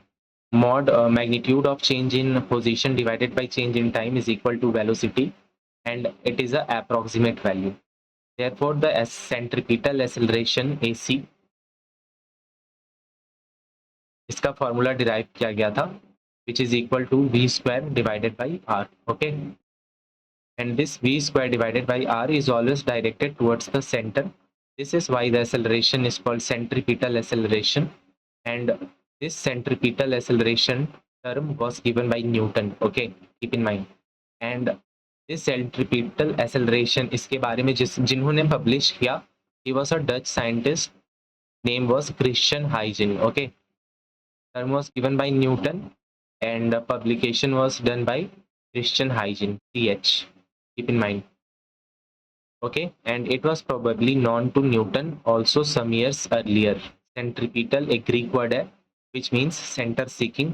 जहाँ पे v और r वेलोसिटी और पोजीशन कांस्टेंट होते हैं and the magnitude of centripetal acceleration is also constant, but उसका डायरेक्शन हमेशा सेंटर की तरफ डायरेक्टेड होता है और सेंट्रीपिटल एक्सेलरेशन एक कांस्टेंट वेक्टर नहीं है क्योंकि उसका डायरेक्शन चेंज होते रहता है.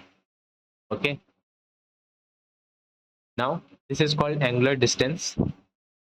Delta change in theta, it is called angular distance. Keep in mind, we define the angular speed omega, change in angular distance divided by change in time. Okay, या इसको हम लोग बोल सकते हैं the rate of change in angular distance is called omega, which is angular speed. अब यहाँ पे डिफरेंट टाइप्स के डेरिवेशन है जिसके वैल्यू हमें डायरेक्ट देख लेने हैं. ओके, तो आप इसको देख लेते हैं. For example, this is called angular distance. Okay, got it. Now velocity is equal to omega r. Also, अब यहाँ पे देखो ओमेगा आर दे रखा है, velocity is equal to omega R. Again अब इसका डिफरेंशिएशन होगा नेक्स्ट अपकमिंग लाइंस पे. देखो फिर से, अभी जो सेंट्रीपिटल एक्सेलरेशन है जिसको हम लोग v स्क्वायर बाई आर बोल रहे थे, if this v is equal to omega R to the whole square divided by are, तो ओमेगा स्क्वायर आर ये डिराइव हो गया. Okay, the time taken by an object to make one revolution is known as time period. एक पूरी चक्कर लगाने में time period होगा. And the number of revolution made in 1 second is called frequency. The number of revolution, एक second में कितना वो चल रहा है, कितना रेवोल्यूशन, उसको हम लोग फ्रीक्वेंसी बोलते हैं.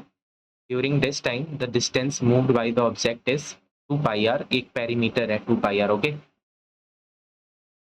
और यहाँ से हम लोग अगेन ओमेगा का एक और फॉर्मूला लिखते हैं 2 पाई फ्रीक्वेंसी, या इसको हम लोग 2 पाई बाई टी भी बोल सकते हैं. ओके, देन अगेन हम लोग यहाँ से सेंट्रीपिटल एक्सेलरेशन निकाल सकते हैं because centripetal acceleration is equal to omega square are and omega square is equal to 4 pi square frequency का whole square, sorry frequency square multiplied by are. तो हम लोग इसको ऐसे भी लिख सकते हैं. नाउ इसमें डिस्टेंस और डिस्प्लेसमेंट के बारे में नहीं दे रखा, so keep in mind distance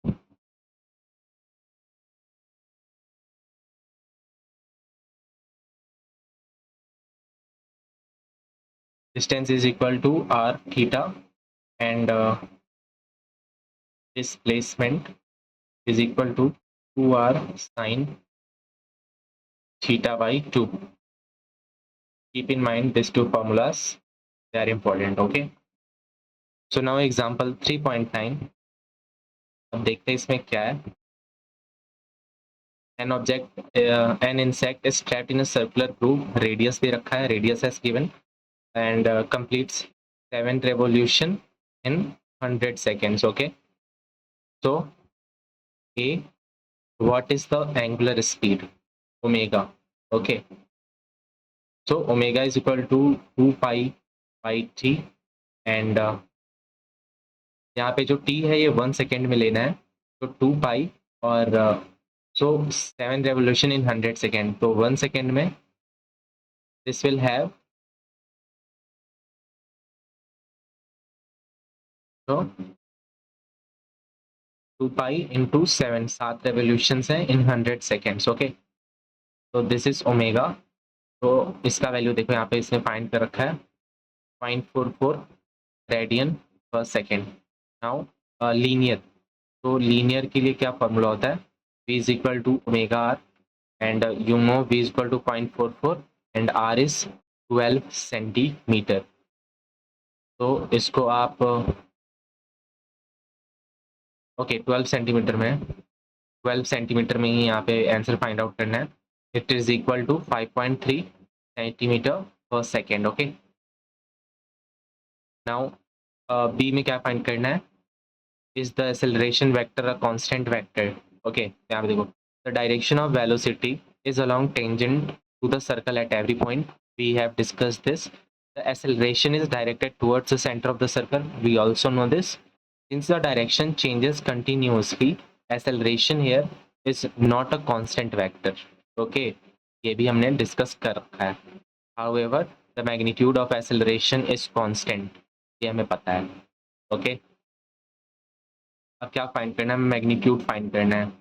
तो मैग्नीट्यूड क्या होता है, acceleration is equal to omega square are and 0.44 to the whole square multiplied by 12 centimetre में, and this is equal to 2.3 centimeter second square. Okay, now summary,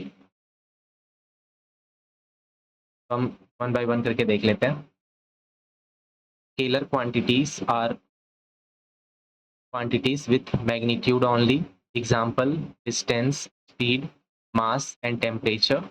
Now vector quantities are quantities with magnitude plus direction. अब इसके examples हैं displacement, velocity and acceleration. Also इसका force भी होता है example. ये obey special rule of vector algebra जो हमने discuss करा है और अभी downside again यहाँ पे दे रखा है। A vector A is multiplied by a real number lambda is also a vector whose magnitude is lambda times the magnitude of vector A and whose direction is same or opposite depending on whether it is positive or negative. तो ये हमने पढ़ा है text book में अपने अभी। अगर lambda positive है तो the direction will be same, okay, and lambda अगर लेस देन 0 नेगेटिव है तो direction will be opposite. Okay, हमने देखा है। Now next point, two vectors A and B may be added algebraically using head to tail method or parallelogram method. Okay, vector addition is commutative, ये हमने देखा है। associative, a null or a zero vector is a vector with zero magnitude. It will not have a unit nor dimension. The magnitude is 0. We don't have to specify its direction. It has the property. यहाँ पे देखो, ए vector के साथ अगर null vector को add किया तो ए आएगा, और अगर मल्टीप्लाई किया तो 0 आएगा, अगर मल्टीप्लाई किया तो भी 0 आएगा। अगर रियल नंबर से मल्टीप्लाई करा तब भी 0, अगर वेक्टर से मल्टीप्लाई करा तब भी 0, ये भी हमने देखा है। ओके, सब्सट्रैक्शन में ए प्लस बी करो या a plus minus b, same value आएगा दोनों में। A vector can be resolved into the component along vector AB lying in the same plane, and their lambda and micro is just real numbers. Okay, a unit vector is associated to vector A, magnitude इसका 1 होता है, इसके पास ना dimension होता है और ना ही unit होता है। ओके, तो ये देखो कैसे फाइंड आउट होता है। पहले आप वेक्टर लिखो और फिर उसका मैग्नीट्यूड से उसको डिवाइड कर दो। यहाँ पे यूनिट वेक्टर आई जे के, यूनिट मैग्नीट्यूड 1 हो गया, and point in the direction of X Y Z axis in right handed coordinate system, ये भी हमने टेक्स्ट में देखा था पीछे।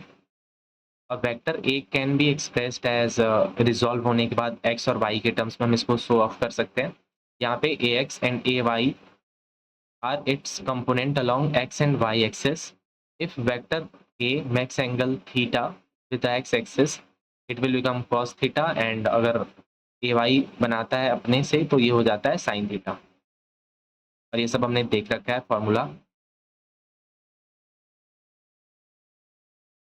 Now vector can be conveniently added using analytical method, और ये ज़्यादा इजी होता है compare to graphical.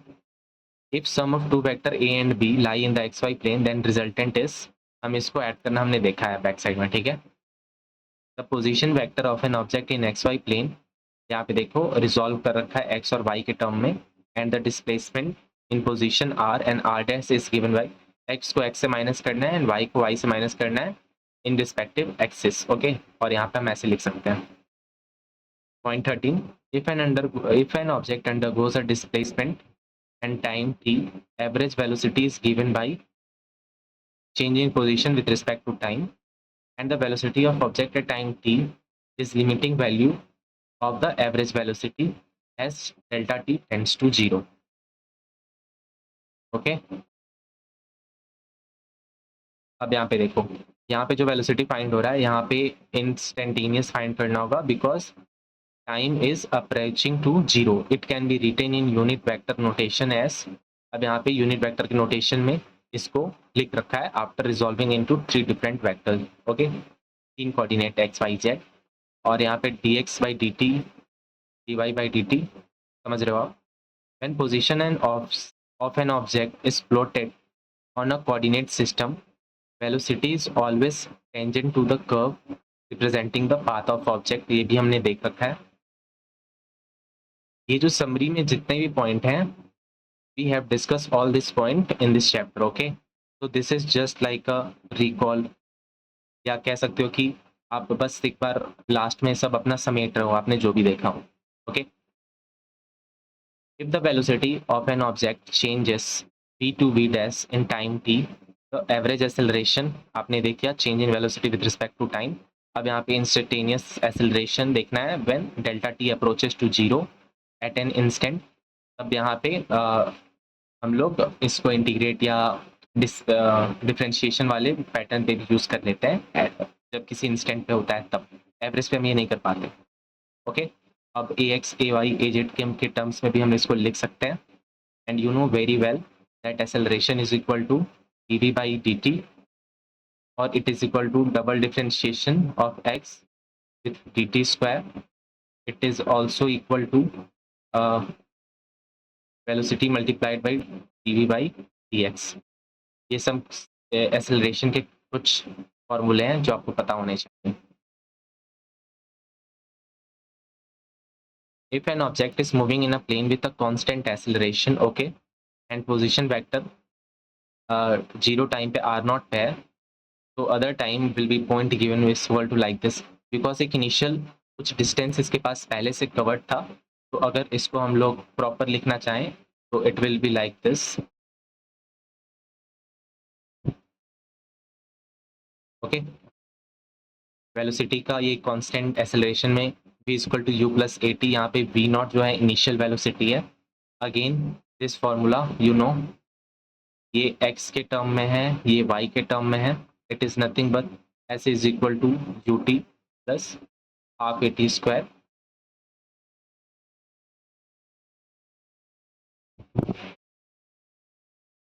Okay, motion in plane can be treated as superposition of two separate simultaneous one-dimensional motion along two perpendicular directions. Okay, x vector x axis और y axis के case में हम इसको add कर देंगे तो 2D बन जाएगा. ठीक है. Point number 16, an object that is in flight after being projected is called projectile. If an object is projected with initial velocity v naught with angle theta with the x-axis, okay, and if we assume its initial position to coordinate with origin, जहाँ पे x और y दोनों 0 होगा, then the position and velocity of the projectile at time t is given by, अब देखो तो यहाँ पे जो velocity at x होगा this will be constant u cos theta, और यहाँ पे जो velocity in y होगा vy is equal to u sin theta minus g T. Okay, अगर आपको यहाँ पे डिस्टेंस निकालना है तो वेलोसिटी से मल्टीप्लाई कर दिया टाइम को. सिमिलरली हियर आल्सो, यहाँ पे velocity at X which is v not cos theta and this is y. Okay, the next point, the path of projectile is parabolic, we know this. और ये trajectory का equation है which you have to keep in mind. Okay, y is equal to A X plus dx square. Okay,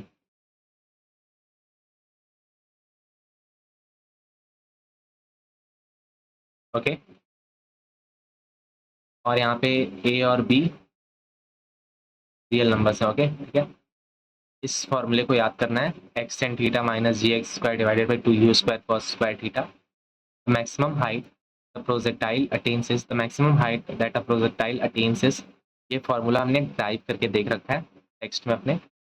फिर the time taken to reach this height is, ये भी हमने देख रखा है, और ये हॉरिजॉन्टल स्पीड का भी हमने देख रखा है, और सॉरी रेंज का। तो horizontal distance travelled by a projectile if its initial position Y not during the fall is called range. अब देखो, जब हम रेंज फाइंड आउट करते हैं ना, तो हम ये डिस्टेंस देखते हैं, दिस इज रेंज, और यहाँ पे सॉरी वाई का जो पोजीशन होता है वो 0 होता है, और जो एक्स होता है this is not equal to 0, so keep this in your mind. Okay, now the last point, when an object follow a circular path at constant speed, that is why it is called uniform circular motion. The motion of an object is called uniform circular motion. इसका magnitude v square by r acceleration का, और direction of acceleration is always towards the center of the circle, और ये जो distance होता है ना, ये वाला एंगुलर डिस्टेंस, इसका होता है perpendicular. Okay, keep in mind the angular speed omega is the rate of change of angular distance. It is relative to velocity by v is equal to omega r. The acceleration, इसको हम ऐसे भी लिख सकते हैं, ये भी हमने डिराइव कर रखा है, और ये if is time period of a revolution of an object in circular motion, and this is the frequency. So इसको भी हमने डिराइव करके देखा है, ये कुछ नहीं है, omega is equal to 2 pi, frequency is equal to 2 pi by t, and acceleration is equal to omega square r, which is equal to 4 pi square and r. Okay, now let's check the unit. Position vector हो या displacement हो, इसका unit तो metre ही होगा, और जो position vector है या डिस्प्लेसमेंट है, this is vector, it may be denoted by any other symbol as well. And जो वेलोसिटी है, अब इसका एवरेज हो या इंस्टेंटेनियस हो, इसका जो यूनिट होगा this will be like this only, और जो एवरेज है या इंस्टेंटेनियस है, दोनों एक वेक्टर क्वांटिटी है। एक्सेलरेशन एवरेज हो या इंस्टेंटेनियस हो, ये वेक्टर क्वांटिटी होंगे, और इनका यूनिट सेम होगा, डायमेंशन सेम होगा, यूनिट भी सेम है। नाउ प्रोजेक्टाइल मोशन, ये फॉर्मूलाज हैं टाइम के लिए। टाइम का फॉर्मूला तो पता है ना, it will depend upon the velocity of y-axis divided by g. The maximum height, it is nothing but ये हाइट और टाइम डिपेंडेंट होते हैं, ठीक है, इस पे y-axis पे, keep in your mind. Now horizontal range, ये तो दोनों पे डिपेंड हो जाता है। Now circular motion, angular speed omega, which is radian per second, changing angular distance. Okay, centripetal acceleration, इसका भी यूनिट सेम होगा, v square by r. This is always towards the center of the circle. This is center seeking. Okay, center seeking. Now points to pounder.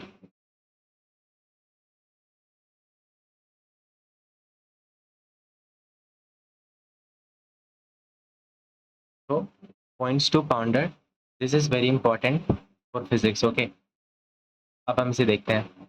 The path length transferred by an object between two points is in general not the same in magnitude. अब देखो, अगर कोई दो point से कोई path length है जो r है, वो जनरली सेम नहीं हो सकता है ना मैग्नीट्यूड ऑफ डिस्प्लेसमेंट के, बिकॉज हमेशा कोई जरूरी तो है नहीं कि it is moving on a straight line.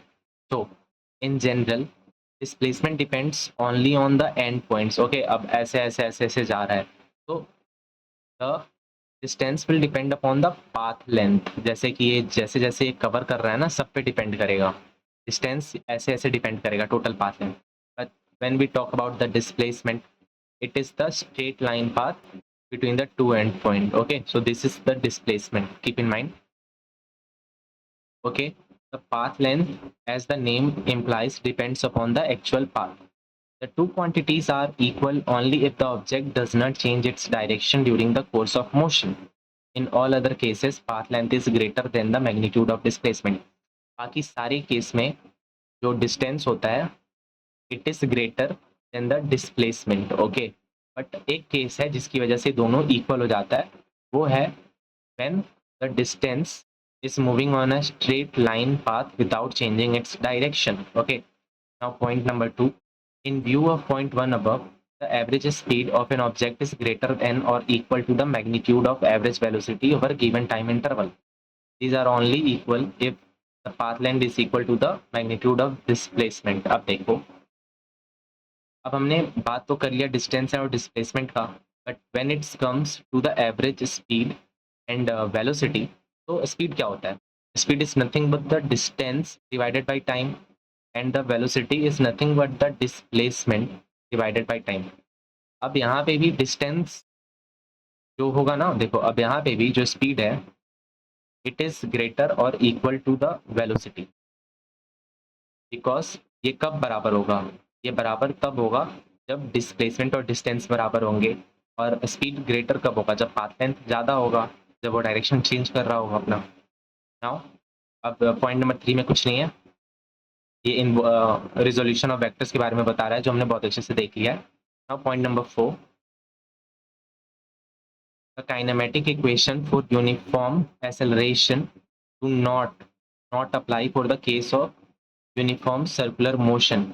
अब ये अप्लाई इसलिए नहीं होता because in uniform circular motion speed is uniform but the acceleration is not uniform, because might be the magnitude is same, okay, but the direction is changing, and that is the reason this acceleration is not constant. Okay, so kinematics के equation apply नहीं हो पाते. Okay, now point number 5, an object subjected to two velocities v1 and v2 has a resultant velocity कुछ ऐसा. Take care to distinguish it from the velocity of object 1 relative to the object of velocity of 2. Now देखो 1 with respect to 2, तो v1 minus v2. देखो पहले 1 है ना, तो velocity of 1, then 2 है minus velocity of 2. तो ये तरीका है एक जनरल लिखने का. Okay, now point number 6 and point number 7 हम देख लेते हैं. The resultant acceleration of an object in circular motion is towards the center only. अब यहाँ पे जो टर्म्स है ना, जो काफ़ी स्ट्रॉन्ग बोल रहे हैं, उसको आप मार्क कर लिया करो, because it is saying only. बाकी दूसरा कोई क्राइटेरिया या दूसरा कोई कंडीशन है ही नहीं. It is pointing towards the centre only if the speed is constant. अब सेंटर की तरफ पॉइंट कर भी रहा है तो क्यों कर रहा है? बिकॉज स्पीड कांस्टेंट है, मतलब यूनिफॉर्म सर्कुलर मोशन है. ठीक है, now point number 7, the shape of the trajectory of the motion of object, okay, not determined by the acceleration alone. अब ऐसा तो नहीं है कि कोई पैराबोलिक जो मूवमेंट हो रहा है, पैराबोलिक जो मूवमेंट हो रहा है वो सिर्फ एक्सेलरेशन पे डिपेंड कर रहा है, जो पैराबोला हो रहा है. तो एक्सेलरेशन के अलावा कुछ और फैक्टर्स हैं जिन पे डिपेंड कर रहा है. तो कौन से फैक्टर्स हैं? वो है इनिशियल कंडीशन ऑफ मोशन, वो इनिशियल पोजीशन हो सकता है, वो इनिशियल वेलोसिटी भी हो सकता है. फॉर एग्जांपल, जो ट्रेजेक्ट्री है of an object moving under the same acceleration which is g due to gravity can be straight line और parabola depending upon the initial condition. मतलब हम बहुत स्ट्रांगली इस चीज को तो नहीं बोल सकते कि वो ऑल कंडीशंस में पैराबोला होगा because of gravity. No, it can be a straight line also, it can be a parabola also, because this depends upon the factor the initial conditions. अब initial condition कैसे रहे होंगे? तो parabola के लिए तो अपनी इनिशियल कंडीशन एक ही होता है कि ओरिजिन से स्टार्ट होता है, यहाँ पे वेलोसिटी x में कांस्टेंट होता है और y में चेंज हो रहा होता है, हाईएस्ट पोजीशन पे वी वाई 0 होता है, और जो एक्सेलरेशन होता है वो x में 0 होता है, और जो एक्सेलरेशन y में होता है वो कांस्टेंट होता है which is gravity g. Okay, तो इन चीज़ों को बस दिमाग में रखना है. और इस चैप्टर में काफ़ी अच्छे अच्छे पॉइंट्स थे, काइनेमेटिक्स के दोनों यूनिट में बहुत अच्छे अच्छे पॉइंट्स हैं जो हमने अब देख लिया. तो हम कह सकते हैं कि we are done with our kinetics 1 and 2. So this chapter completes here. Okay, and thanks for watching if you have watched till there, and do like, comment and subscribe, and please comment any portion which you like or dislike, or you want any improvement, you can just say it. Okay, और हम बहुत जल्द exercise के series करेंगे जिसमें we will be discussing all the exercise problems of physics also and chemistry also, along with हम लोग exemplar भी कर रहे होंगे, and this will be a very important session. तो हम ये तब स्टार्ट करेंगे जब हमारी पूरी एनसीईआरटी रीडिंग कंप्लीट हो जाएगी फिजिक्स प्लस